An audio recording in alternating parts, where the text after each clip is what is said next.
വല്ലതും തേച്ചോ? ഏയ് ഞാനൊന്നും തേച്ചില്ല. ജന്മനാ എന്റെ മുഖം അങ്ങനെയാ. അസൂയ. മുണ്ടും നേരിത് മാറ്റി ചേച്ചി സാരി ഉടുത്താ മതിയായിരുന്നു. ഞാൻ സാരിയാണല്ലോ എടുത്തിരിക്കുന്നത്. ഓ, നീ കണ്ണാടി വെച്ചിട്ടില്ല.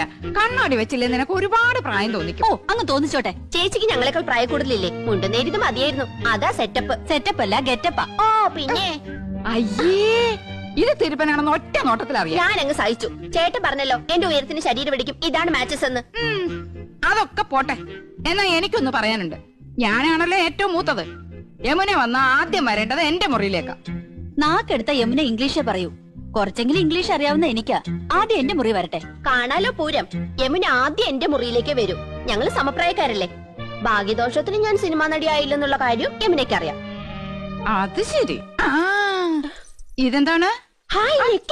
എവിടുന്ന ചേച്ചി? എന്റെ കൂട്ടുകാരി ഭവാനിയുടെ അടുത്തുനിന്ന് കടം വാങ്ങിച്ചതാ. ഇതൊന്ന് കെട്ടിത്തന്നേ. എന്റെ പൊന്നും കൊടുത്ത ചേച്ചിയല്ലേ, ഇത് എനിക്ക് തരുമോ? എനിക്കിതാ ചേച്ചി. അപ്പൊ രണ്ടുപേർക്കും വേണം അല്ലേ?